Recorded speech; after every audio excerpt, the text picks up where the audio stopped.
再講一講咧，個咪咧係唔使貼晒落去㗎，係會噥噥聲㗎。其實呢啲電容咪咧係差唔多。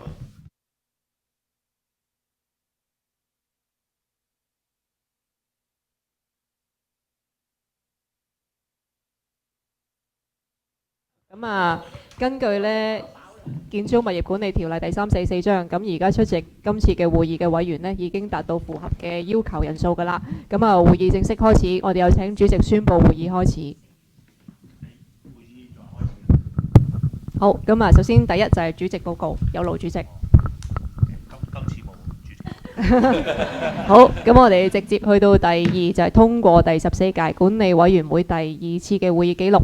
咁啊，早前已經開完會之後呢，就大概3-4個禮拜到啦，已經俾咗嗰個會議記錄呢，大家去睇，咁亦都貼出咗大堂㗎啦。咁亦都需要喺呢一個會議呢，就再追認翻。咁有勞通過第14次管理委員會第2次會議記錄嘅委員請舉手。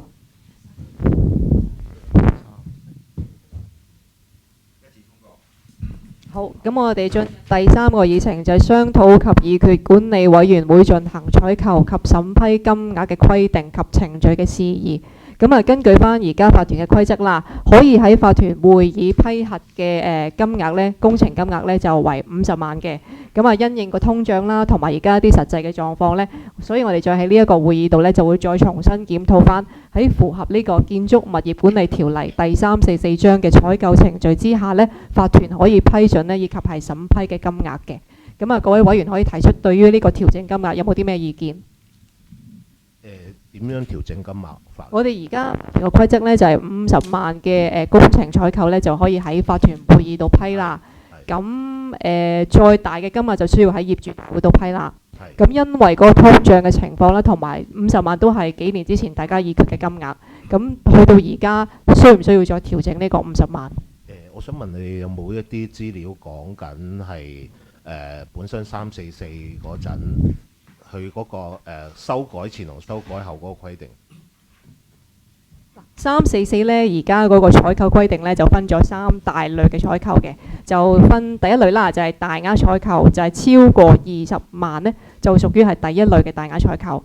咁啊，第二類嘅大額採購呢，就係超過過去3個財政年度平均開支嘅20%。咁啊，第三類呢，就係大型嘅維修採購呢，就係關乎一啲維修啦、更換啦、保養啦，以及改善建築物嘅公用部分嘅。咁如果呢一個50萬嘅金額呢，其實遠遠低於而家344個採購標準，係啦。咁個背景嗰度，等下秘書講一講。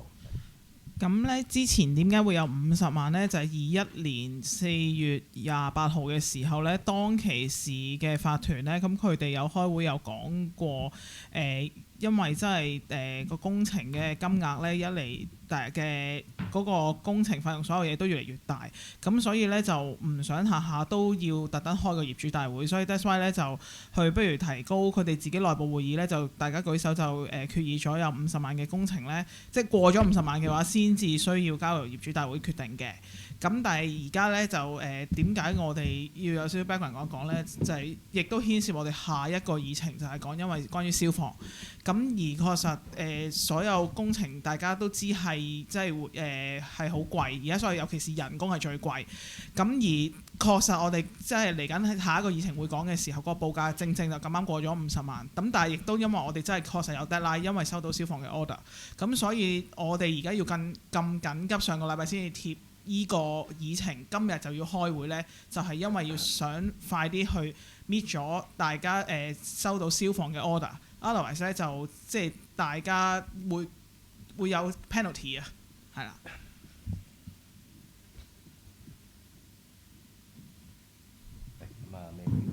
係啦，咪有人問我咪。想知嗰個344條例咧，咁你話個金額其實好大嘅，咁大到係幾多咧？或者我哋今次係即係由細到幾多咧？第二個咧，頭先講第二採購嘅第二類嘅大型採購金額咧，係要超過過去3個財政年度平均嘅開支嘅20%嘅。嗱，咁我哋屋苑我睇翻過往1年啦，由上年嘅2月到今年嘅1月咧，開支全年係1762萬幾，咁20%即係352萬幾啊，所以你50萬係遠遠低於呢個300幾萬。即係原本344個要求就係、要過去到呢個數，超過開支嘅20%，係係啦，咁跟住呢個動作呢，佢係要開業主大會。係啦，哦，OK。呢個係新舊都係咁樣樣嘅。係。但好似新嘅仲有一樣就係、佢必須要某個 percentage 嘅增加嘅人數，個業主即時投票。嗰個就關乎於大維修嘅項目啦，就應該係。係咯，就即係變咗你個維修，如果你去到一個咁大嘅金額呢，就必須要有某一定嘅數增加 percent 嘅業主人數去投票。唔係應該咁講，就算係咪344都好啦，本身個金額呢偏比較大，而唔係因為咁緊急呢。其實我哋都唔 prefer 喺自己內會度通過，我哋嘅不嬲宗旨都係 prefer 擺上台，等大家一齊業主都共同知道。但係因為今次消防嘅 order 實在太趕急，所以我哋先要自己而家喺內會度通過。但係我哋第日業主大會嘅時候，我哋都會特登搬翻呢件事出嚟講。係啦，咁大家對於調整金額嗰個額度有冇啲咩嘅提議、動議？或者我想 Anson 講翻而家我哋個標書，我哋選咗嗰個承辦商嗰個金額係幾多呢？咁等俾其他委員考慮，需唔需要提升啊？定係點樣咯？即係第3、第4一齊講啦，如果咁樣。我哋先不如第4先啦，好冇？我哋都交代下啲背景，跟住再講下價錢俾大家知道。咁啊，再翻返去第3個議題，好冇？咁啊，第4個議程就係商討及議決消防年檢之後嘅執收工程。咁屋苑喺上年嘅12月期間啦，已經委任咗承辦商咧，卓域工程有限公司咧，就完成咗消防年檢嘅。咁之後咧，消防處就喺今年嘅2月份咧，就嚟到屋苑進行一啲突擊檢查啦。咁個檢查結果咧，同上一年咧卓域檢查出嚟嘅 defect 項目咧係相同嘅。咁啊，消防處當時就表示會向我哋就發出一個消除火警危險通知書。咁收到呢一個通知書之後呢，我哋需要1個月之內呢係完成個執收嘅。咁啊，管理處其實喺年檢之後1月份啦，已經開始呢為卓域做完嘅消防年檢嘅 defect 呢去做公開招標嘅。咁啊，由於消防嘅設施緊急性啦，而且收到呢個消防處嘅命令啦，所以我哋會喺今日呢一個會議呢，就係討論呢一個消防工程嘅。咁啊，我哋收到標書之後呢，回標之後呢，咁工程部呢早前都同咗回標公司去了解個詳細啦。咁因為承辦商就表示佢同期間呢有其他工程係需要做啦，咁所以最快呢喺獲判工程之後呢，2到3個星期呢可以入場呢就開工。咁啊，部分嘅設施係需要訂嘅，例如個水泵啦，就需要1個月嘅時間到貨。咁啊，約莫預計呢成個工程需要2個月時間去完成嘅。咁所以呢，我哋喺收到呢一個收到呢一個消除火警危險通知書之後呢，我哋已經即刻呢就向翻嗰個消防設施監督課呢就回覆翻係申請需要延呢個維修期呢最少1個月嘅時間，以確保我哋可以完成咗成個嘅執收過程嘅。咁啊 Anson 可以報一報我哋收到嘅回標價錢。我哋就收到我哋發咗11份標出去嘅，咁就收到翻嚟呢，就係有5份嘅。咁我就講翻呢5份啦。咁第一份就係樂信服務有限公司嘅，就係558270。咁第2標呢，就係 Thomson E&M Contracting Limited， 就係59萬。咁第3份標書呢，就係 ACME Engineering Limited 呢，就係684700。咁第4份標書呢，就係 Token Engineering Limited， 就621720。咁第5份標書呢，就係我哋現時嗰個消防承辦商就卓域啦。Parfos 咧Engineering Limited 咧就789150，係啦。係啦，大家可以睇翻呢出面個 PowerPoint 上面嗰啲嘅回標價，係啦，咁個價錢是介乎呢就係50幾萬去到78萬幾左右嘅，係啦。咁去翻頭先講我哋嗰個法團會可以批核嘅金額呢，咁其實參照翻其他屋苑嗰個慣例，其實都好少屋苑會將消防維修呢樣嘢擺上業主大會，因為個金額都唔屬於大，咁就會喺個法團嘅內會度自己議決嘅。咁大家可以因應翻呢啲價錢，再翻返去頭先嗰個議題，係啦，個日常批核嘅金額需要調整到係幾多？你哋一路睇緊嗰啲之前呢，我講翻少少背景俾你哋聽。咁咧就可能有啲委員都唔係好記得㗎啦，即係究竟點解會突然間要有成50幾萬去維修咧咁樣？咁其實咧喺廣深嘅年代咧，嗰陣時如果你有記憶咧，就我哋有個工程主任叫阿挺嘅，記唔記得啊？係啦，咁阿挺咧嗰陣時咧同我哋講咧話，喂，開始即係嗰個消防嗰邊開始捉得都幾緊喎。咁而當陣時咧喺我哋未上場嘅時候咧，其實係好多嘢都爛晒嘅，但係咧如果你有印象咧，我哋上場之前咧，成個屋苑咧係剩翻200幾萬可以流動嘅資金嘅啫。嗰時係好，即係屋苑嚟講係乜都好似冇錢做維修啊，啲嘢爛咗仲整唔到嘅。咁1年之後咧，到我哋上場之後咧，就係慢慢咧做緊錢。中間咧發現咧，其實有啲消防嘅嘢其實係要維修嘅。但係咧，當陣時嘅承辦商咧，就即係如果我哋講緊，如果我哋做承辦商就係佢咧就冇寫晒啲嘢落去，咁變咗咧消防嗰邊咧佢又 OK 喎過嚟，咁但係咧去到宏福苑事件之後咧，咁就全個香港嗰啲嘅消防嗰啲系統咧，或者消防處嗰邊咧都即刻執得好嚴㗎啦啲嘢，咁咧就發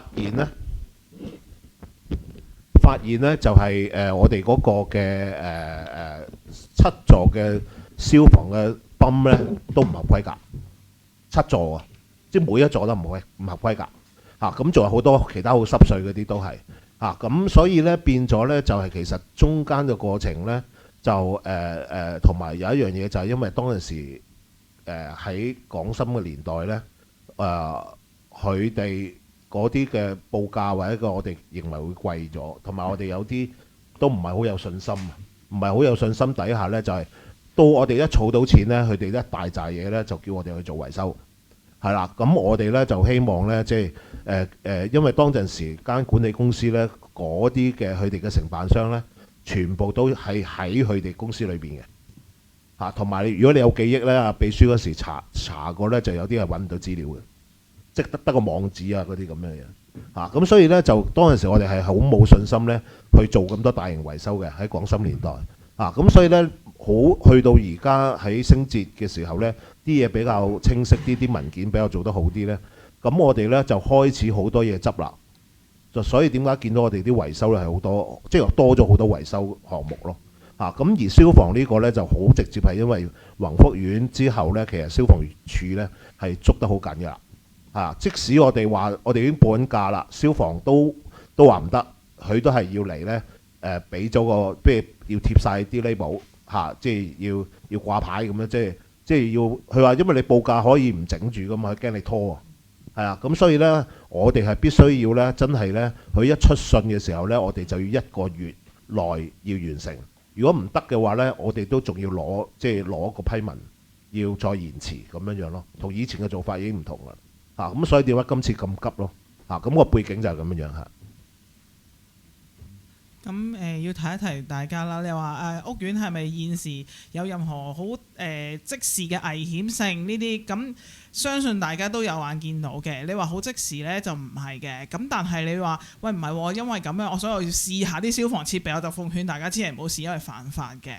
就唔好諗住自己立亂試下個鐘響唔響試下個消防喉咁樣，你冇試走去試呢係犯法嘅。咁但係總之就我哋而家就收到消防嘅令，就一定要維修，就一定㗎啦。咁其實聽咗咁多咧，我見咧嗰個價錢咧都係最貴嗰都好似70幾萬，即係今次我哋嘅決定嗰個我哋可以批嗰個由50萬調高到80萬都夠咯，應該。係，不過我就唔建議提高到80萬嘅，係啦，即係我覺得提高到60萬咧都好。盡㗎啦，即係太大呢，其實我都 prefer，其實50萬都好，其實我都覺得係要擺上業主大會嘅，因為始終都係大家嘅錢。咁但係奈何即係今次呢就太緊急，除非呢大家有意決係諗住揀卓域嘅啫 ，otherwise 呢我又唔覺得要提高到80萬咁高嘅。但係我哋提高咗80萬，我哋未必係要用到盡㗎嘛。係如果我哋提高到當然60萬呢，咁都係限制咗我哋揀嗰啲標書啊嘛。所以我就建議提高到80萬。主席個數目就正我心目中嘅數目，我嘅理據就係先前21年之前呢係20萬嘅，咁就跟住佢21年提升到50萬，得提升咗30萬啦，係1.5倍嘅。咁如果50萬，我心目中個數目都係80萬，同主席係吻合嘅，咁我都係50% 都冇啊。係咪？咁所以我覺得係80萬。咁亦都我都秘書講係啱，都想透明啲俾其他居民會知道。但係有時一啲好緊急嘅嘢呢，我哋真係唔知道價錢會去到邊度啊！因為我屋苑實在太多溶溶爛爛嘅嘢，如果爆起上嚟都唔知點搞，唔通又要開緊急會議啊？咁即係麻煩嘅。咁所以我動議就係調升到80萬，但係如果超過50萬。即係我哋喺內會通過咗先，做咗嘢先。但係事後喺業主大會呢，係一定要將所有嘅詳細資料呢俾翻街坊知道。咁但係嗰80萬即係方便我哋去做嘢，但係之後個內情個詳情呢，係一定要喺業主大會嗰度呢，就係講翻俾街坊聽咯。咁即係我嘅意思就係咁咯。我想問下係一次性，今次係一次性。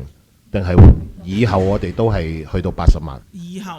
我意思係以後80萬，但係如果將嗰個額係超過50萬，喺51萬至到80萬之間，即係50萬01蚊至到80萬之間嗰啲，就算我哋內會通過咗呢，都一定要喺將來喺業主大會將翻所有嘅資料講翻晒俾街坊知道。咁當然我哋開內會都會有會議記錄，但係有時啲街坊未必係即係會去留意噶嘛。咁所以在業主大會再補充多一次，咁即係有2次講俾街坊嘅機會。咁所以我都覺得應該係好公開、好透明咯。OK， 因為如果唔緊急嘅話呢，其實好似頭先秘書講呢，即使我哋上次門禁呢10零20萬，我哋都擠咗喺業主大會嘅。因為嗰個公共性比較強啊，即係大家都關心嘅嘢啊，咁我諗用翻呢個精神去處理咯，即係唔係話一定係50萬以內，我哋就淨係內會係啦，而係如果嗰個緊急嘅都冇辦法要即刻做啦，但係如果一啲有公共性比較大啲嗰啲，我哋都會擠翻業主大會咯，係啊。我覺得一次性嘅。我諗直到我哋今晚開會，到我哋下次開大會之前呢，我哋今日通過嘅嘢就一路行住先。咁我哋應該喺開大會嘅時候，我哋真係要立翻個議程。可能到時佢哋嘅選項，俾啲選項佢哋大會決定都可以。咁以後就 follow 嗰個嚇，咁嚇都可以。咁仲有冇其他嘅委員有任何意見？咁如果冇意見，我哋就投票啦。咁就冇投住。嗰個要講一講先，因為我哋都睇過啲資料嘅。咁第三項，OK。第三個就投票呢，就調整管理委員會可以採購及審批嘅金額呢，由50萬調整至到80萬，直至到下一次嘅業主大會。咁同意嘅請舉手。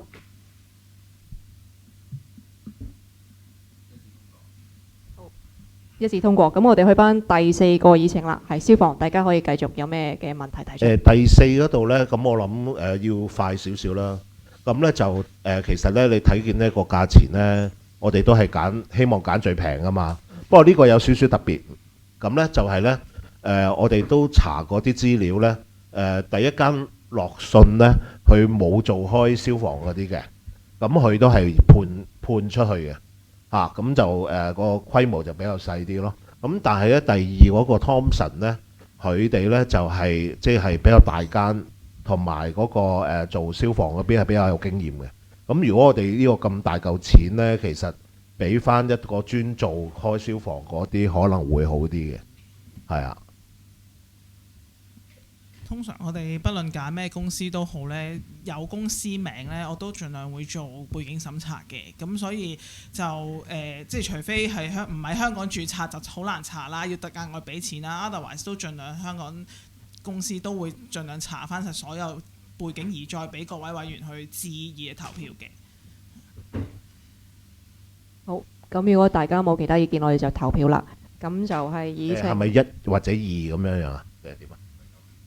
大家動議都係揀 Thomson 啊嘛，係咪啊？大家都係動議揀。睇下係咪咯。咁我哋不如通過就即係睇下幾票投。有冇人動議咯？我動議。係。阿偉哥動議啦，動議咗啦，阿偉哥動議啦。好好，咁我哋係啦，投票揀選。冇講話點解唔揀翻卓域嘅咧？點解有咩原因？點解啊？卓域講埋貴啦，除咗貴咯，同埋有啲嘢做得。因為發覺佢卓越之前佢幫我哋無論維修或者係做保養都好啦，係比較乸西啲嘅。普通啦。我哋都唔係話價錢，當然係佢係貴好多啦，唔會考慮佢啦，睇價錢都。咁另外佢本身嗰啲即係佢啲嗰啲工作啊或者點都好得甩漏嘅，啊，所以都唔會考慮啊咁樣啊。咁我哋從來揀任何公司都好，都唔係揀最平，亦都唔係話因為最貴，係最緊要係信譽良好，做得好，手勢好。舉例咧，試過嗰陣時咪爆喉嘅地下喉咧，咪即係有啲啊作完一條又爛，再作爛第二條啊嘛。咁但係咧，另外一間即係可能比較即係比較專門做得好嗰啲咧，人哋一次過就搞掂嘅啲嘢。嚇咁所以同埋佢啲工序咧，嗰陣時都係睇見嗰啲哇求其其嘅，連啲嗰啲沙啊嗰啲都唔係訂翻嚟嘅，求其都可以塞啲沙落去。因為呢單佢做嗰時，我都有親身去跟過嘅。咁我都係擰晒頭嘅，係啊。嗰次唔係卓域，嗰次唔係卓域，嗰次另外一間啦嚇。總之唔好開名啦。係啦。即係其實佢每一單工程，我哋都有得閒會去跟嘅，因為我哋始終都係有個點講咧？要睇清楚佢做成點啦，因為始終都係我哋本身嗰邊嘅工程，有時間都會跟嘅。咁當然冇時間冇辦法啦，係啦，咁樣係啦，咁就唔揀卓域有呢個原因啦，咁樣啦。咁湯臣嗰度咧，因為我自己本身以前做開工程都有對接過呢間公司，經常碰到佢哋嘅。咁你話佢做嘢點咧？咁我都唔敢講，但係因為佢始終有經驗嘅，佢係做開呢一範，咁我哋都係比較有信心啲啦，所以都要試下俾佢做啦，咁樣啦。好，咁我哋投票啦，贊成揀選湯臣工程有限公司以59萬呢，就委任佢進行呢個消防嘅執修工程。贊成嘅委員請舉手。一致通過。好。咁我哋進入第5就係商討及議決升降機 L21嘅維修工程。咁啊，其實上一次嘅法團會議呢已經報告過㗎啦。咁啊，上年11月啦，魚群角有某一個單位因為沖廁水喉爆裂事件呢，咁所以 lift 21呢係需要更換零件啦、鋼纜等等嘅。咁我哋為呢件事已經報咗屋苑保險啦。咁啊，保險嘅公證行職員睇咗之後呢，就最終確認呢維修費用係235720蚊嘅。咁啊，可索賠金額係31321。咁啊，而家保險公司咧已經就住嗰個索賠嘅安排咧，就提供咗一個 form of acceptance 嘅。咁同時間咧，30咧要開咗工咧，有 invoice 咧，咁保險公司先至會賠償翻嗰31321。咁所以我哋需要喺呢一個會議咧就通過235720蚊呢一個嘅報價嘅。我相信呢個報價我哋冇得 Q 噶啦。佢都減咗價嘅，好似係啦，減咗價已經。咁同意。咁要再提一提大家就係，不論呢個價錢係我哋出住先嘅啫，因為咧嗰個責任咧就唔喺我哋度嘅，所以最終咧係會向翻肇事單位追討嘅。即係到時咧佢不論佢一定話唔賠嘅啦，我都相信相關單位都唔緊要嘅，我哋係可以法庭見嘅。係。嗱，咁最新 update 咧就係肇事單位嘅保險公司已經同我哋嘅 lift 公司攞緊一啲資料，可能佢哋嗰邊索賠有啲程序啦，咁嗰邊又要再等通知。咁我哋喺呢個係啦，喺呢個會議就要通過呢一張23萬幾嘅報價單，咁啊同意通過3領 lift 21合共235720蚊呢一個報價嘅請舉手。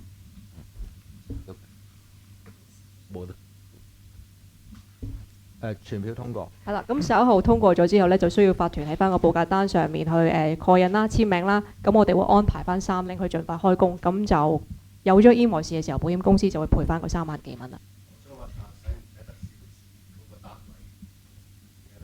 唔需要。唔需要。係因為都佢唔同意，我哋都要用 lift 嘅，所以都係要整。同時可能就要追對方嘅現數，因為我哋都一定要俾 deadline，唔可以無限期。收到。其實大家知唔知嗰單嘢係咩㗎？知我。上一次會議都有報告嘅，係啦。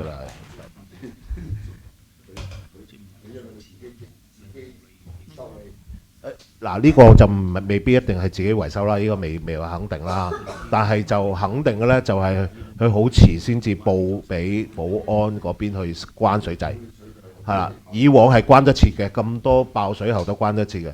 佢係啲鹹水係漏到落去地下，10幾樓漏到去地下。佢唔係少少嘅，淋晒落個 lift 度。即係不論點樣都好啦，你嗰個唔會跑唔到啊！即係如果你一早講嘅話，係啦。即刻打去管業處就即刻應該好快幾分鐘就已經閂到㗎啦。因為我單位都試過個鹹水喉爆嘅，咁我一爆嘅時候就即刻打電話落管理處閂鹹水喉，咁佢都要一段時間㗎嘛。但嗰段時間我而家不斷咁筆水咯，我啲水紙都係湧到廳嘅1/3嘅啫，係啦，即係唔會好似呢個單位咁誇張，10幾樓流到落去大堂咯，係啦。咁所以佢一定係佢大堂地下全部都唔係少少水，係即係一開咁樣咯，係咁係。唔係佢連住後樓梯嘅，後樓梯全部都係濕晒，係誇張到咁。係啊，好誇張嘅，擺喺樓梯落。所以都應該爆咗一陣㗎啦，係。好，咁我哋去到議程6啦，就係商討及議決位於裕澤閣 D 座及裕日閣 E 座之間嘅地面垃圾站加建呢一個鐵絲網欄以及係閘門嘅工程嘅。咁啊，近日啦，我哋喺D 座啦同埋 E 座之間個垃圾站呢，就發覺呢經常有一啲不知名嘅裝修廢料啦，係棄置咗喺入邊啦。咁啊，個垃圾站其實都負荷唔到咁多呢一啲嘅垃圾嘅。咁啊，早前同咗法團商討啦，咁就喺個垃圾站度加翻一啲欄網啦同埋閘門啦。咁就希望呢，一來避免一啲唔係漁田嘅居民呢，唔好隨便將一啲垃圾呢抌入去呢個垃圾站。另外呢，亦都可以防止呢有一啲居民呢係隨意呢就丟棄一啲唔合規格嘅垃圾嘅。咁有翻個欄杆可以保障翻個秩序啦，同埋維持翻個衞生嘅。咁 Anson 嗰邊可以報一報嗰啲回標價。入咪。咁就呢個工程呢，咁我哋就發咗15份標出去啦，咁就回標有8份啦。咁首先我講翻啦，順住。咁啟大工程創建有限公司呢，就回標就係96,800。咁第二份標呢，就係合益工程有限公司，就係11,4,500。咁第三份標呢，係啦，第三份標呢，就係合理水務工程有限公司，就12,100,000。咁第四份標呢，就係工程公司17,200,000。咁第五份標呢，係騰達工程有限公司，就18,300,000。第六份標就係貴興基業有限公司，就18,500,000。第七份標呢，就係永明建造工程有限公司48萬。咁第八份標呢，就係榮豐工程亞洲有限公司120萬，係啦。咁其他都係回覆不回標啦咁樣。咁大家就考慮下。或者阿 Anson 補充一下，點解要去到譬如最平都要9萬幾？係咪關乎嗰個咩小型工程啊嗰啲，令到個價錢會係貴咗？咁解釋翻俾街坊知道。咁我補充翻多少少啦。咁都同我哋開標之後都同咗呢間公司傾過要做啲乜嘢嘅。咁首先96,800蚊，佢哋會處理過係，佢哋會幫我哋入二級私人工程嘅，係啦，因為喺嗰個守則裏面咧就係唔超過5米嘅圍欄咧，咁佢係入二級私人工程。就算你入1級咧，佢哋會BD 會 reject 你嘅，係啦。咁另外就係同埋佢哋都會有啲符合翻我哋嘅要求啦，就係用不鏽鋼，即係有需要咧，佢哋就會用不鏽鋼螺絲啦。外露有上獎嗰3個獎咧，嗰12口拉爆螺絲咧就會用 Hilti 拉爆嘅，係啦，就係咁。咁其實呢一個標書寫之前咧，法團都有探討過其他一啲可以比較經濟優惠嘅方案，即係例如加一啲欄嗰啲拉閘啊成啦。咁但係因為現場睇過呢嗰個位置，因為嗰個垃圾站咧個地面係斜向呢個馬路嘅，咁所以嗰啲方案都唔 work。如果裝嗰啲就會比較危險，可能會影響到車路嗰啲車啊、行人啊咁樣樣。所以今次先至要去招標咯。係，即係按翻一個正常嘅加建程序去做呢件事，係啦。其實嗰個設計已經完成咗啦，係咪？即係個設計已經完成咗嘅，係啦。即係可唔可以傳嚟睇下？我可以傳俾大家睇下相關。乘機要講一講個 background 俾大家聽。其實我哋一上場嘅時候已經好想做呢個項目㗎啦，一路呢，我哋由23年上場拖到而家26年先嚟做，係即係同埋近排啲垃圾多到呢，都未到新年嘅時候呢，直頭碌到出馬路，跟住有時我落街嘅時候都係要幫手推返埋去，因為車經過係一定會爆胎嘅直頭。同埋都係有街坊留意到咧，夜晚係有街外嘅啲 van 入到嚟停車場停咗，然後拉呢啲垃圾大型嘅垃圾抌落嗰度，然後走㗎。咁所以而家咧即係近呢半年，起碼半年以上，因為我哋住 D 座呢邊咧，日日翻嚟就望到個垃圾站㗎嘛。差唔多星期六清完咧朝頭早，我夜晚食完飯翻嚟咧，就已經差唔多1/3滿咗㗎啦。到星期一咧，個垃圾已經去到馬路邊㗎啦，即係。根據咁嘅情況，即係咁多10年係唔，除非係真係有街外人嚟抌嘅咋。如果唔係真係，因為我都新見過，同埋我出咗佢係私家車嚟嘅，就即係車仔啲兩仔嚟嘅。咁我都話你幾次外來人點可以抌垃圾落我哋個屋呢個唔係垃圾站咩？咁我知道垃圾站唔俾你外來人用。咁就阻止佢啊，阻止啦！我哋冇可能24小時看住。喺度睇住佢，所以其實外來嘅垃圾咧，都我諗起碼佔一半我覺得。係咁，所以其實都唔好忽視，其實我哋係有成本嘅。雖然政府嘅垃圾啲車會嚟夾走，但係有啲嘢佢哋係唔會夾走嘅。嗰啲建築廢料一定唔夾走㗎啦，4電一腦亦都唔夾走嘅。咁嗰啲我哋就會自己動用錢去運走。好似最近有啲我哋咪用咗2000幾蚊運一啲廢物走嘅，嗰啲其中有啲建築廢料就係由嗰度嚟㗎。咁所以其實我覺得長此以往落去嘅，我不如長途不如短途度花啲錢起咗個圍欄，就防止街外人入嚟抌嘢，亦都對於屋苑整個衛生環境會有改善咯。同埋都要講，就算不論整唔整都好啦，街坊抌大型垃圾係需要自己搬去垃圾站，而唔係擺喺自己屋企樓下，又或者擺喺自己個走廊，或者你唔住近垃圾房，你梗係冇問題啦。住近垃圾房啦，或者電錶房呢，真係好慘啊！你同埋亦都係影響消防通道或者後樓梯，呢啲所有你識得買，點解唔識得抌呢？即係係良心嘅問題咯，即係同埋自己都責任。唔係，同埋啲大型紙箱咧，你阻塞嗰個通道咧，我哋係俾人告嘅會，係啊。唔好諗住咧，你係其中一個小業主咧，或者租客咧冇乜問題。其實咧，周圍都有 CCTV， 同埋而家家家戶戶都有 CCTV， 其實篤灰係好容易。嗰個圍欄嗰個顏色咧，就我哋美指就統一翻，跟翻我哋呢啲欄杆一樣係藍色，係啦，即係跟翻我哋而家圍嗰啲欄杆有藍色，係啦係啦，承辦商係啦統一咗，係啦係統一翻個顏色。我想提少意見咧，就嗱，我見嗰度都有兩個實體嘅門嘅。其實我哋會唔會連一個好大嘅告示出嚟話，如果我哋真係俾我哋捉到有人喺外來抌嘢，我哋收佢幾錢一磅？嗱，嗱，我一係捉唔到賊，我捉到一次就罰到去阿媽都唔認得。我哋就唔罰得嘅喎。法團已經有傾過，有冇可以做到嘅咧？嗱，我真係對呢個法律唔知，但係我話可唔可以做啲阻嚇性得唔得咧？即係嗰個唔係一個罰款嘅，嗰個係一個類似我幫你清理咗嗰一啲嘢嘅行政費，係行政費用收都要安排清潔，又都有費用㗎。house rule 可以嘅，有 house rule 就可以嘅，即係我哋只要而家舉手通過就可以㗎啦。咁你當然，但係你話去到10萬一次，梗係唔得啦。唔係通常出邊都會整 banner 咧，係講政府即係政府嘅規例，即係隨地即係或者亂咁掉呢啲啊泥頭又好或者咩都嗰啲咧係有一個政府嘅罰款嘅，係幾多萬蚊5萬蚊定咩？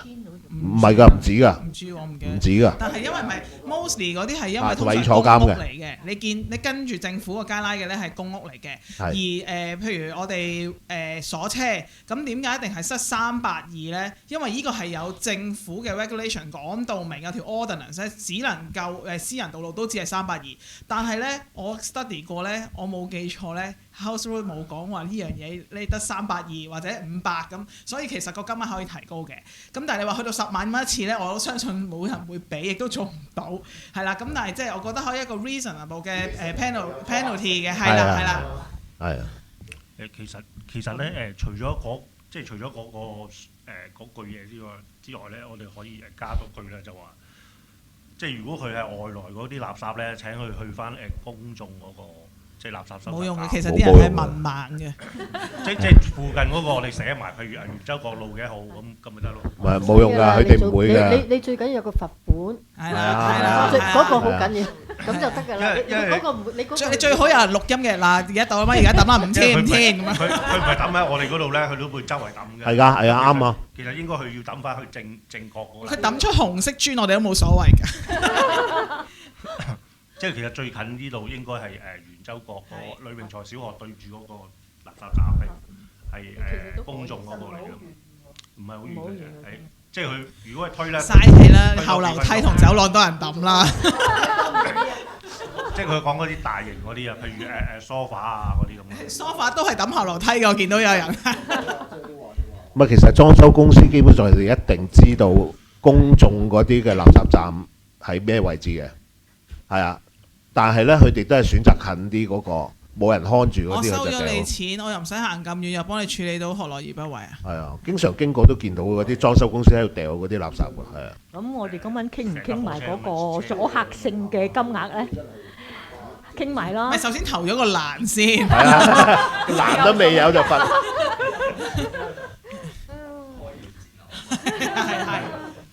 既然而家要使一筆錢，就乘機就投埋有一個收入，係。行政費啊，行政費啊。乘機要提一提咧，希望大家街坊明白，我哋唔係濫收費用，唔係話喂乜嘢都要俾錢，冇人情味。我同你講人情味，但係你係將啲垃圾抌喺後樓梯，冇事嗰陣又自可，有事走唔到火警，或者你跌咗樓梯，就賴點解我哋冇 house rule 咯。咁啊，去翻嗰個閘門工程，大家有冇動議想揀邊一間？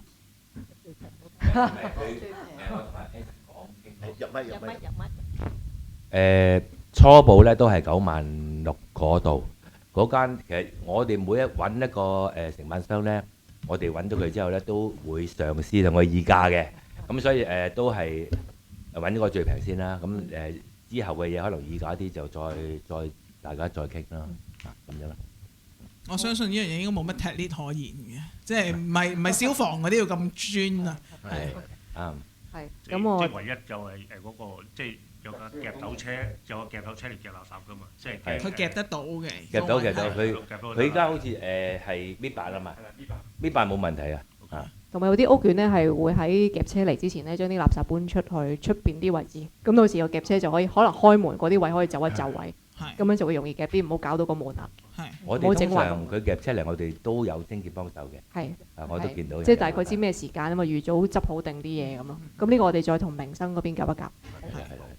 但係之後我哋可能都仲要夾一夾街坊點樣抌垃圾，即係係啊，再到時完咗先啦，都有一段時間係。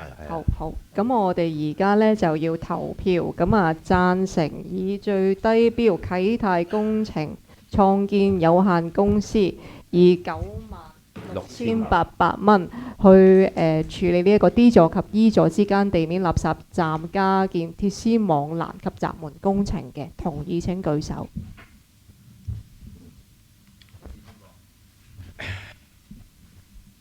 好，咁啊頭先莫秘書講，最重要嗰樣嘢未？好，咁我哋再傾埋剛剛講話，如果發現有一啲違規抌垃圾嘅情況呢，我哋嘅行政費呢係需要嗰個嗰位負責人係需要俾翻幾多錢呢？咁呢度大家有冇啲咩動議？你哋想每件計算定係？哇，好難搞。唔好啦，每個 case 係啊，每個捉到 case 佢啊就我唔理佢抌乜嘢啦，係咯。但係佢話要清啊，要因為走得埋去抌嘢嘅人咧，都唔會話少數量嘅，冇理由去揸住兩手嘅嘢就行去抌嗰啲，唔會喺外邊行咁遠嚟嘅嚇。通常都係有翻啲數量嘅。咁我哋 set 2-3千，我諗都唔會話太過分話。我心目中係5000喎。呢啲揾慣錢嘅冇法子。要警惕性啊嘛！而家閒閒地嘅，大家打開銀包都2-3千我發覺。咁舊都垃圾都3000啦，你咁大型嘅。我覺得5000就又唔算太多。係街外人啊嘛，係咪啊？5000蚊係街外人。令我哋居民係可以同表明係街外人罰5000啦，我覺得可以嘅。 sorry， 咪住，呢個係17年當其時嘅新聞，已經係話裝修工人非法係棄置建築廢料嘅話呢，因為根據廢物處置條例呢，已經係罰款6000。17年嘅時候，當其時已經罰款6000。咁如果係咁，我提高到金額1萬，我覺得唔過分。唔係嗱，呢個係廢料喎，建築廢料喎。其實抌得嘅 most。但係如果譬如佢入嚟掉啲嗰啲卡板咁樣家私咁樣，嗰個唔係建築廢料。1萬你都掉，我都冇有。唔係嗰個唔屬於建築廢料啊嘛。係咪咁？我梗係寫係抌垃圾，我梗係唔係寫建築廢料啦。而家一次性嘅時候，整個 banner 嘅時候就係不論你點樣，你掉就罰1萬咯。其實我 sorry， 我哋將來有呢個叫鐵欄之後咧，咁我哋有鎖噶嘛。咁理論上佢抌垃圾都要揾去管理處度攞鎖匙噶嘛。除非咁我哋有搣牙膏，咁其實佢要喺外來抌垃圾咧，抌入嚟咧都掉喺外邊咯。佢掉喺外邊咯。係啊。掉喺外邊嘅。係啊。擺喺閘嘅出邊咧就2萬啊，唔好1萬。越講越多。嗰度係車路嚟㗎，因為嗰度係車路。其實10萬都不願意㗎啦。甚至乎唔係街外都啲，如果你自己屋苑嗰啲人，佢掉個洗衣機落嚟，掉咗你個關咗個閘，佢就掉咗喺門口。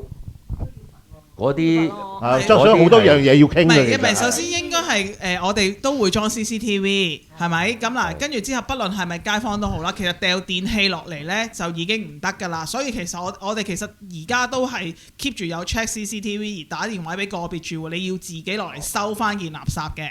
即係嗰啲，因為始終4電一腦呢，我哋係亦都夾唔走，我哋亦都幫你處理唔到，所以呢，我哋就睇，因為其實都係得7座啫，睇 CCTV 亦都唔係好困難。咁所以其實相關住戶亦都有收過管理處嘅電話，話麻煩上網睇睇。而家考起，咁就係啦，因為嗰啲係唔係大件嘅唔得，細件，譬如普通電飯煲嘅就得。係啦，電飯煲係啦。哦，綠在係啦。嗰啲唔收㗎。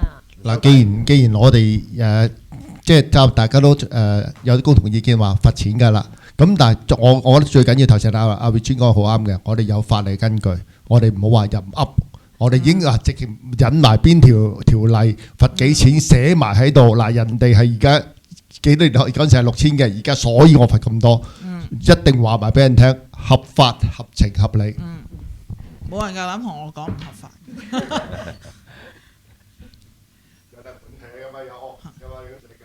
嗱，不如咁啦，我動議1萬啦。係啦，如果我哋有排都未去到下一個議程。好，即係街外人掉垃圾，俾我哋捉到1萬蚊。要。好，咁啊。係啦，亦都唔係容易捉嘅。係啦。呢個魚田園嘅業戶定係非魚田？唔係非魚田園只係非魚田園。係冇錯係。我哋魚田業務通常都係嗰個就咁啊，冇可能罰1萬嘅嗰個就。唔係咁佢咪攞走咯？唔係，我覺得應該咁樣，因為其實如果唔係 execute 佢哋都好啦，你一定只能夠同一個金額嘅啫。咁你冇理由喂，因為我係預顯我有等等我住戶證有炒咗住平戶證，咁啊所以得晒5000，咁亦都講唔過去。咁所以如果係咁嘅，其實我覺得大家係要 standard 嘅一個金額，只不過係因為你係住戶，你咪攞翻走咯。你唔係住戶，咁啊 sorry 啦，咁我只能夠即刻罰錢咯。係啦，只能夠嗰個規限性係你攞翻走定係要罰錢啫嗰下，係啦。係咪居民嗰啲就係勸喻翻佢哋攞翻走咧？可以勸喻翻，跟住如果佢唔攞走先罰咧？都係都可以啊，係啊。因為我想話居民，可能佢唔清楚啊咁樣。係啊，可以，係啊。因為外邊肯定一定罰咯。係啊。咁而家即係居民都包埋。係啊。唔係居民就可以俾佢攞翻屋企啦，俾翻攞屋企。哦，OK。係啦。即係罰款就只係 apply 落非居民啦。嗱，係啦。平時係不論係咪居民都係1萬，只不過居民可以攞翻走。嗱，係啊，攞唔攞走？但係有一樣嘢咧，而家係完全開放噶嘛。我哋屋苑嘅居民咧係隨時掉一啲譬如木家私啊、床褥啊嗰啲係冇犯到個 house rules 嘅。咁但係咧，如果我哋而家關埋咗之後咧，佢哋嗰個做法咧就係要揾人開門啦，定係點咧？即係一定係變咗唔方便㗎啦。之後再講，因為一定係我覺得可以到時即係而家一個 brainstorm 啦，譬如好大一成咁，其實佢有規限時間嘅，咁咪即係亦都如果你一啲小型或者咩咧，佢亦都可以預約添，亦都係可以咁樣嘅。咁我亦都傾向其實係約時間開放俾人哋咁樣咧，亦都 rather 可以減輕佢哋嘅工作。呢個係不過亦都呢個係後話之後去決定，因為始終起個欄都一段時間嘅需要。其實有個問題，如果你話我哋開放俾一段時間開放俾佢咧，咁變啲外來人你又唔使經過管理處借鎖匙，又係掉到亂晒龍嘅喎。佢有機會都一樣係咁樣。但係如果借鎖匙就變咗佢哋就會好辛苦嘅，成日會成日借出個鎖匙。我哋借出鎖匙唔需要跟過去啊，或者你咪。但係會俾人賠走鎖匙。同埋又要睇住佢掉啲咩嘢，咁即係幾煩嘅呢樣嘢。其實係咪即係最主要係開放時間？其實我頭先講緊好多時都係夜晚多，下晝都有。下晝有，我上次做㗎嘛，下晝。9座位啊，但係你淨係及住佢哋咧，咁變相咗好似頭先咁樣講咧，變咗我哋嗰個。workload 好辛苦係啦，即係應該開放咯。我哋之前有傾過咧，就其他有啲屋苑都係咁嘅。如果居民有需要掉一啲大型垃圾咧，就去咗座頭嗰度通知座頭先，咁由座頭通知外圍，我哋有個同事噶嘛，咁啊外圍帶嗰一位嘅街坊就去垃圾站抌啦，咁啊抌完晒就鎖翻佢，case by case 咁咯。OK。有其他屋苑係咁嘅。外圍嗰個包減肥。彈多樣嘢就係我哋抌垃圾嘅時間，即係我每半夜3點鐘走落嚟抌垃圾噶嘛，即係可能 let's say 去到夜晚8點前，朝頭早8點至夜晚8點咁樣，咁就會易控制啲咯，係啦。咁到期時可能整個集我哋再傾呢個運作，到期時又再傾埋嗰份物質，咁樣去再出通告俾啲街坊去知，咁樣會清晰啲咯。OK。即係而家 plan 住唔使投住。好，咁我哋就進入第7。係啊，第七就係關於呢一個寬頻討論及議決追認管理處商業寬頻上網服務合約事宜。咁就我哋而家管理處嗰個商業寬頻上網服務咧，合約期咧就去到呢個3月嘅11號，咁即係其實就已經尋日已經屆滿咗啦。咁我哋就問咗6間商業寬頻嘅公司，咁就有4間報咗價嘅。咁我哋而家嗰個服務咧就跟翻新合約咧就跟翻現有個服務計劃嘅，咁就係提供一個固定 IP 嘅2500 M 寬頻上網啦，電話線有4條啦，另外有一條 fax 線咁樣。咁個合約期咧就係2026年3月12號去到2028年嘅3月11號，合約期係24個月嘅。咁我哋有4間網絡承辦商回標。咁第一間就係香港寬頻，即係我哋而家用緊嘅承辦商，佢每月個費用係593蚊。合約總價係14,232蚊。第二間係 HGC 橫電寬頻，咁佢嘅每月費用係593蚊，合約總價係14,232蚊。第三間係數碼通，咁佢每個月個費用係641蚊，全年合約總價係15,384蚊。第四間係 Cyber Channel， 咁就佢每月個費用係690蚊，合約嘅總價係16,560蚊。咁以上嗰個服務呢，我哋之前喺2026年我哋喺3月初嗰陣時呢，就已經喺法團委員嘅內部嗰度商議通過咗，由香港寬頻去承辦嘅服務費用係每個月593蚊，24個月合約總價係14,232蚊，合約期就由2026年3月12號去到2028年3月11號。咁我哋需要喺翻呢個會議上追認嘅。如果冇問題就可以議決投票。係啦，追認翻同意追認翻呢個管業處商業寬頻上網服務合約24個月，就由呢個香港寬頻承辦，總合約價係14,232蚊嘅。11票全票通過。好，咁啊到議程8啦，商討及議決追認維修工程嘅事宜嘅。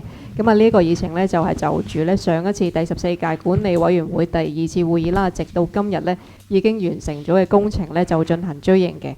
咁啊大家可以睇睇手頭上呢一個表啦。因為工程屬於緊急性質，所以喺開工前呢已經由法團嘅內部嘅 WhatsApp 呢已經通過咗議決嘅。咁我哋需要喺今次呢一個會議呢再重新追認一次嘅。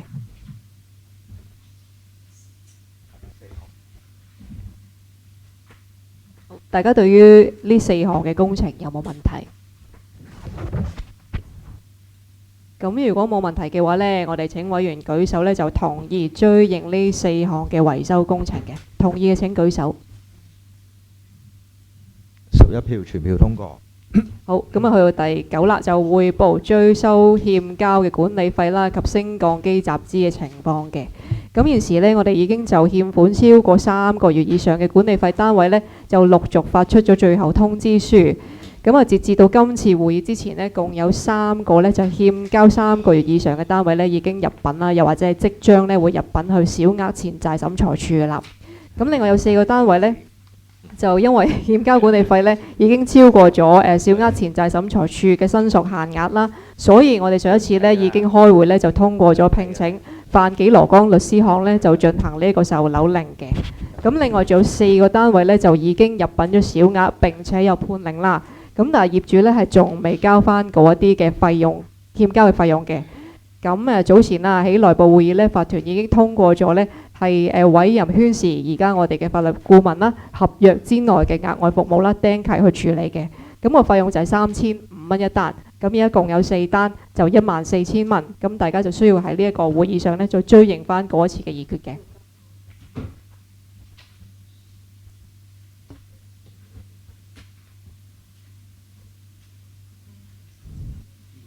釘契即係係會影響佢買賣。佢哋係賣樓嘅時候係需要還晒所有錢連利息。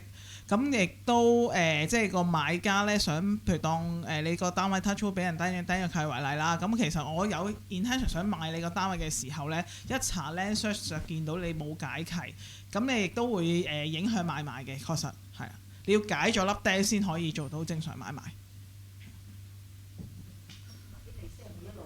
係係一路加落去嘅。其實佢條數唔止因為由當初 small claim 已經開始加㗎啦。佢 small claim 嘅時候，所以就奉勸大家其實收到 final reminder 嘅時候呢，就盡快交錢啦。一般呢，我哋出咗 final reminder 呢，就3至5日內呢就會去入稟小額錢債㗎啦。咁亦因為呢，基本上呢，我上 court 都幾密嘅，咁所以通常經過就會入埋㗎啦。咁所以就如果大家唔想俾額外嘅支出嘅話呢，咁就麻煩大家準時交管理費。咁亦都要提點解我哋會有呢個行動呢？亦都係因為就離大維修需要夾錢。而家唔係講緊普通夾 lift 咁細嘅額，而係個額相對一定會比夾 lift 嘅大。如果個個呢都係咁樣呢，諗住擲成年先至交錢呢，咁我哋都相信平日維修都冇咩營運基金。即係呢個我哋有個 in-house rule 話佢爭咗幾多個月。DMC 係有講，其實每個月咧係需要準時月頭交管理費。如果唔係咧，係啦。但係我哋係咪3個月之後，抑或4個月之後佢？唔係，其實我哋已經好好㗎啦，人哋係1個月就即刻釘契添啊，係。因為有啲公司咧，佢可能佢超過咗3個月唔交咧，佢先至出嗰個final reminder 啊，或者咁樣嘅嘛。我哋而家嘅做法就係3個月就開始 first reminder。係啦，所以其實我哋夾埋係6個月啊。即係我哋已經係寬俾人好好，係啊。我哋6個月，因為過咗頭，因為我哋咧見到咧，其實3個月咧先會見到你自己個座俾人貼出嚟邊一個單位爭，就寫到明係欠咗3個月㗎嘛。咁跟住之後咧，嗰陣時開始叫 first reminder。咁跟住之後咧，就變咗第6個月嘅時候先會出到叫 final reminder。咁其實話即係換言之，你已經爭咗半年㗎啦。咁你爭咗半年係啦，都冇交咧，我哋都亦都再出埋 final reminder 俾你咧，你亦都冇聲氣咧，咁我哋就會去安排小額錢債啦。即係我哋時間都好充裕啊，俾嗰個係，所以係交就交，唔交永遠你都係唔會交。同埋呢14蚊，我哋係將來係喺嗰度可以 claim 翻。係啊，你釘契嗰啲錢全部，佢解契嘅時候，除咗利息啦、outstanding 啦，跟住之後佢釘契解契嘅費用係全部都係嗰個業主俾嘅。我釘咗契，佢一路唔解唔緊要㗎，我哋都可以好似而家咁樣拍賣咯，係啊。人之本，我去到某一個今晚嘅時候可以拍賣你咯。係啊，可以強拍你咯。咁當然我哋都要睇個金額大唔大啦。咁而家嗰4個單位度真係確實，就好似上次咁樣俾大家睇過，因為真係唔係細，所以先安排拍賣。咁而家即係去釘契嘅單位都係講緊爭幾萬蚊，每個單位平均爭幾萬蚊。咁所以咧，你話大又唔係大，細又唔算細，咁所以就釘契先啦。咁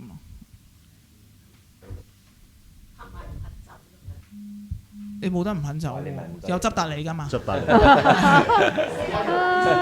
你，你試緊我哋底線。係夾喎。我依個有執達你㗎嘛？即係我哋依家舉手通過嗰萬。冇錯冇錯。好，咁啊，如果大家冇疑問呢，我哋就舉手投票啦。咁同意就係委任圈氏呢，就係以每個單位3500蚊去處理呢4個釘契個案，合共14000蚊嘅呢，請舉手。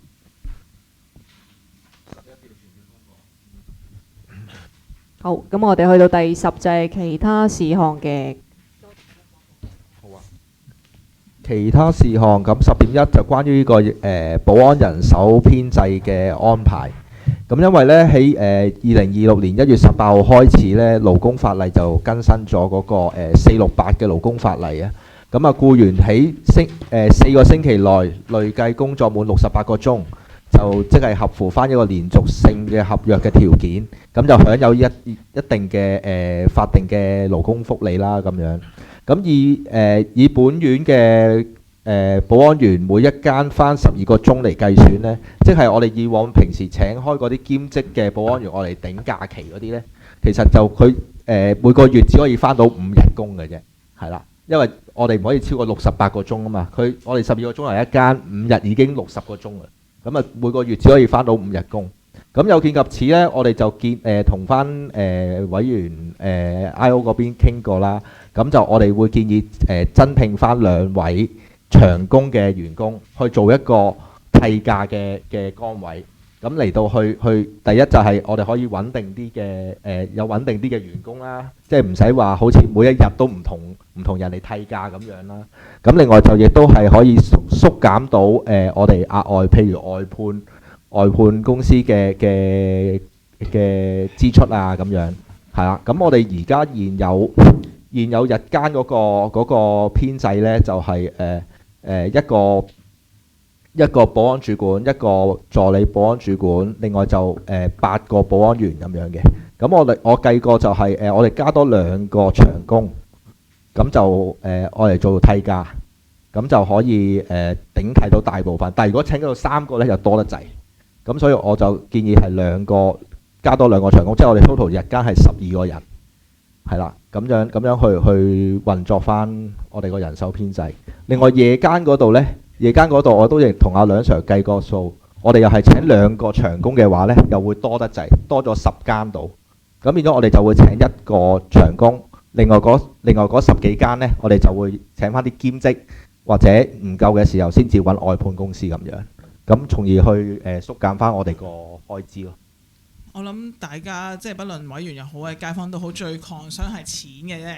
因為你而家請長工同埋兼職，究竟個啲錢嘅 difference 係幾多？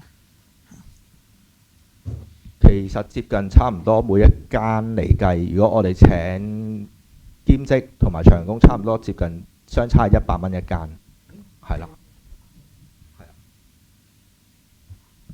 咁所以呢，我哋喺1月份嗰陣時呢。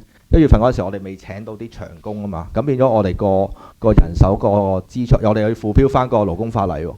咁1月同2月嗰個人工嗰個外判嗰個支出係同以往嗰啲月份會比較大，支出大咗好多。我相信啊，錢小姐都知啊，簽票啊對數嗰陣時都知，係啦。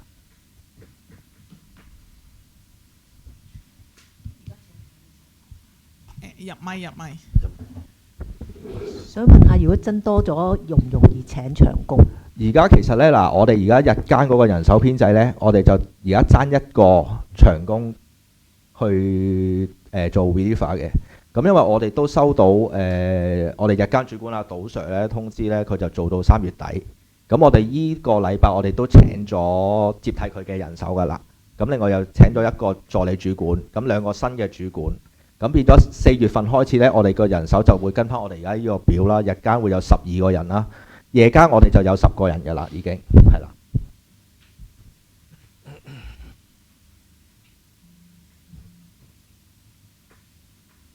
好，咁如果大家冇問題，我哋就仲有一樣講先，就係交代翻少少，就係上次我哋會呢有講過民生嗰度嘅。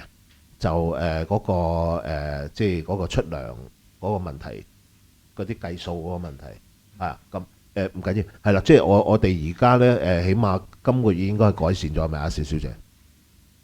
係啊，我啱啱對咗，因為sorry，等一陣先，但係可以投咗佢先，因為咁未投票咩？係未啊，而家就投票。sorry，唔好意思啊，我以為唔使投。係，咁我哋而家咧就投票啦，咁啊如果同意日間嘅保安員嘅人手咧，由而家嘅12個加到去，sorry，而家係10個，加到12個。夜間由而家係9個加到10個嘅話咧，同意請舉手。一致通過。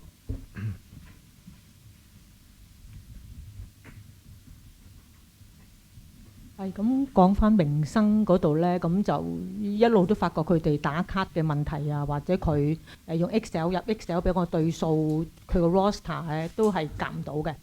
咁就點解我一路都係頭嗰2個月係有扣過錢，因為夜晚執垃圾實在係甩過更嘅。咁我無論你日間係俾多咗人手佢初頭進場嗰段時間係俾多咗人手我哋，我話我都向唔到街坊交代嘅，因為你夜晚真係冇人執垃圾，有1萬2萬喺大早都有街坊反映，咁所以佢都好正面嘅，咁所以頭2個月佢都肯扣翻幾更夜晚執垃圾嘅錢俾我哋，無論佢日更係俾多咗人手我哋，咁所以跟住落嚟一路都係磨合緊點樣核對佢哋出勤嘅記錄，一路都係大家磨合緊。咁點解我一路都唔扣佢錢呢？而係實際上佢真係俾多咗人手我哋嘅。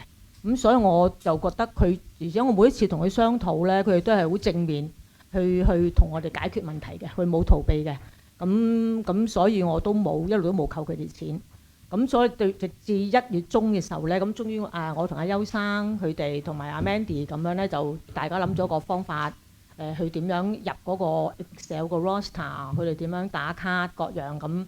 咁今次就真係成功咗啦。咁我啱啱呢個禮拜就睇翻佢1月出糧嗰啲嘢咧，我係第一次佢進駐以嚟咧，我係全部剔到晒嘅100分嘅。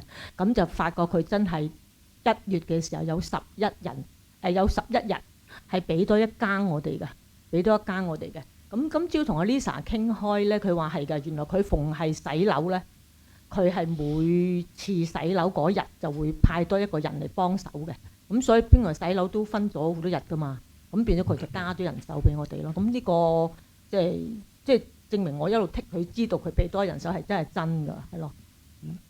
咁所以就呢個月就係冇問題咯，一向係俾 full payment 佢哋咯。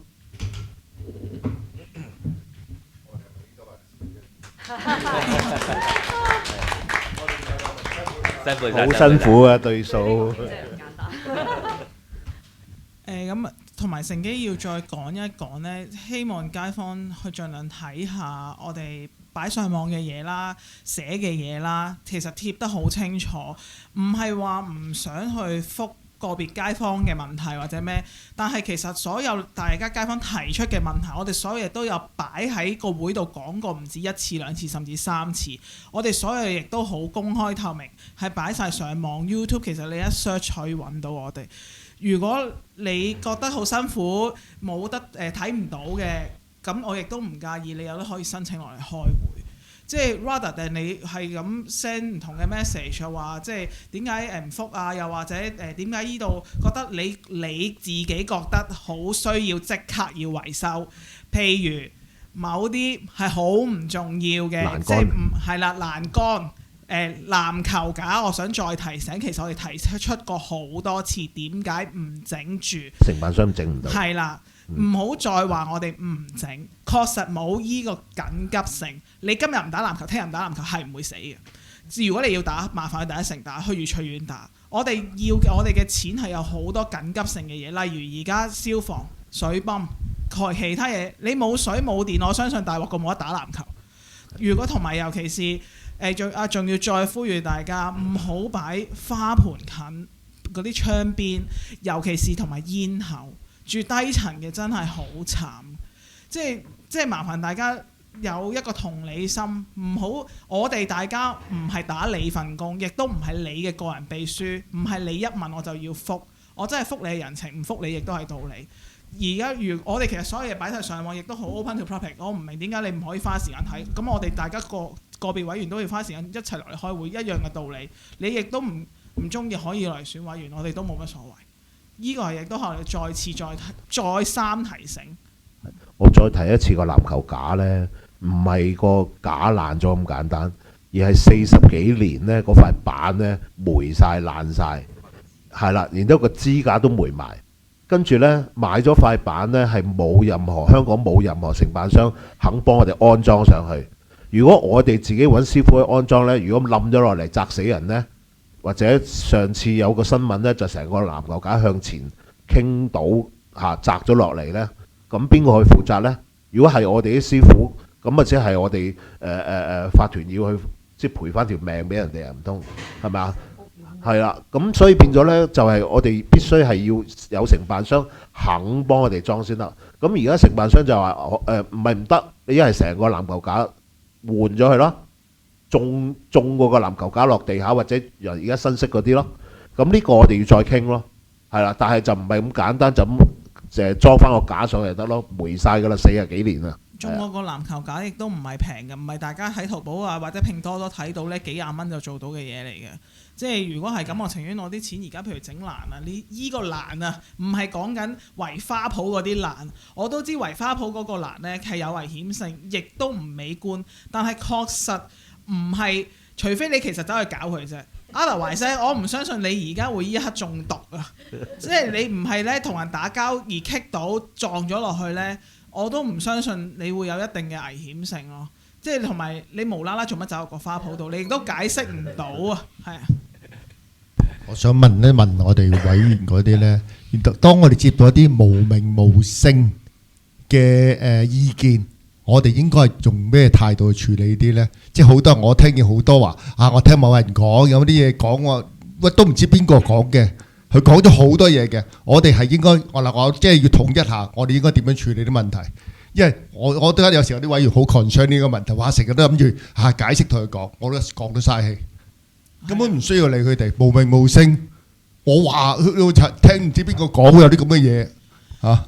就算有名有姓，好近期嘅例子，人哋係有強大嘅背景都好，我哋道理喺我哋度，我哋 black and white 寫晒信，我確實收唔到任何回覆喎。就算你擺上嚟而家嚟投訴，我哋都係咁話，我所有信可以公開俾各位街坊睇下，我唔怕你投訴，因為我哋道理有嘅係道理，亦我亦都係跟法例啊，即係我亦都睇唔出唔係你大聲，因為有背景就係你啱，所以唔係因為以前呢，可能就真係好concern，亦都好 intensive， 覺得一定要點。而家呢，可能即係做耐咗呢個位，亦都發覺好多街坊太無理，即係我已經盡我嘅所能去解答你嘅問題，同埋如果你亦都有法律問題呢，其實我真係好建議你去問你自己法律顧問。我唔係大家嘅免費法律顧問嚟嘅 ，OK？ 即係其實我自己都要揾食嘅。我而家幫緊嘢係幫屋苑做嘢，唔係幫你個人做嘢。如果唔係呢，其實呢，大家律師真係冇飯食嘅。即係我唔係要你俾生意，我亦都唔係要介紹啲咩俾你。但係我唔希望大家覺得點解你唔係幫我？我唔係你嘅法律顧問。我諗而家係經常有啲街坊係落嚟去即係煩咗管業處先啦，可能日日落嚟講，或者點解唔做呢樣唔做嗰樣，其實所有嘢都有先後次序嘅嚇，咁即係唔係特登唔做噶嘛？但係個問題，如果有啲真係冇咁重要嗰啲，你看似好重要，但係可能呢，其實喺整體成屋苑嚟講唔係最重要嘅一樣嘢。咁我哋梗係搞晒啲水電地下或者咩，即係如果係危險性有嗰啲，我哋即刻做嚇。但係如果有啲可能濕濕碎碎好少少，佢又想即刻搞咗自己屋企先啊，咁即係呢啲咁嘅例子呢係好多。咁但係呢，就梗係煩咗管業處先啦。咁然之後呢，佢哋一路去唔覺得個解釋唔滿意啊，跟住就 send WhatsApp 嚟法團咯。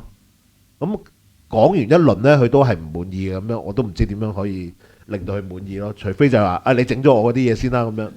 咁你千幾戶個個都想整咗自己心目中嘅嘢先，係嘛？邊有咁樣去大家一齊加管理費，一係你個別加多啲管理費。好，咁大家仲有冇其他事項想喺呢個會議度討論？冇啦，咁我哋11都冇旁聽者喺度，咁所以我哋今次嘅會議就結束啦。好啦，咁呢。